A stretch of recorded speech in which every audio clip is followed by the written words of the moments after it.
د ډېرې زمانې خبره ده چې په یو ځنګل کې یو اوښ او یو ګیدړ اوسېده. دواړه ډېر پاخه دوستان وو. دغې ځنګل خواته یو ورکوټی کلی و چې په هغې کې د یو زمیندار ډېر غټ غټ ګني وو. یوه ورځ یې ګیدړ اوښ ته وویل: اوښ ماما، ولې خورئیه؟ زه چې ځو د سیند نه پورې د ګنو باغ دی، غټ غټ ګني دي، دواړه به وخورو. ډېره ښه ده خورئیه، زما ملا ته راوخیږه چې ځو. ګیدړ د اوښ په ملا وختو او روان شو. اوښ به په لاره شنې پاڼې شوکولې، خپله به یې هم خوړې او ګیدړ له به یې هم ورکولې. او چې سیند راورسېدو نو اوښ پکې په کلاره کلاره تېروتو، او چې کله باغ ته ورسېدو او ګنو باندې شروع وکړه، ښه ځان یې موړ کړ، ښه غټ غټ ګني وو. چې ګیدړ موړ شو نو ګیدړ وروړې شروع کړې، اوازونه یې وکړل: زه موړ شومه، اوهو زه موړ شومه، اوه زه موړ شومه، اوه. غلی شه، اوازونه مه کوه، د پټي مالک به راشي او مه پرې ودرېږئ. ښه دی، شروړې مه وهه.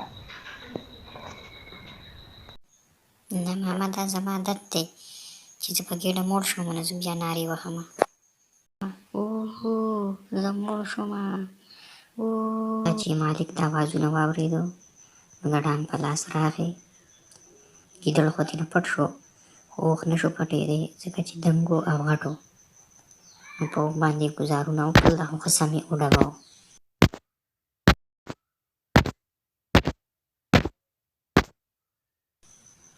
چې کله اوښ ورمنډه کړه او وتښتېدو نو ګیدړ ورته اواز وکړ: ماما ماما ودرېږه، ما هم ځان سره بوځه. ګیدړ منډه کړه او ملا ته ور وختو.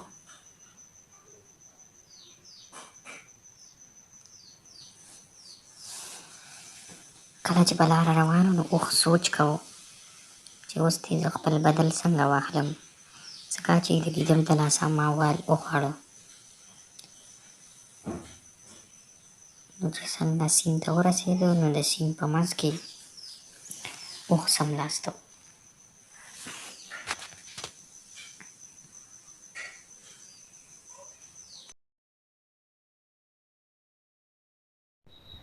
خورئیه، ځینې اوبو منځ کې څملمه.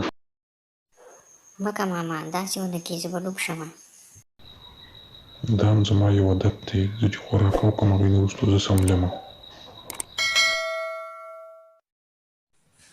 چې څه کرې هغه به رېبې.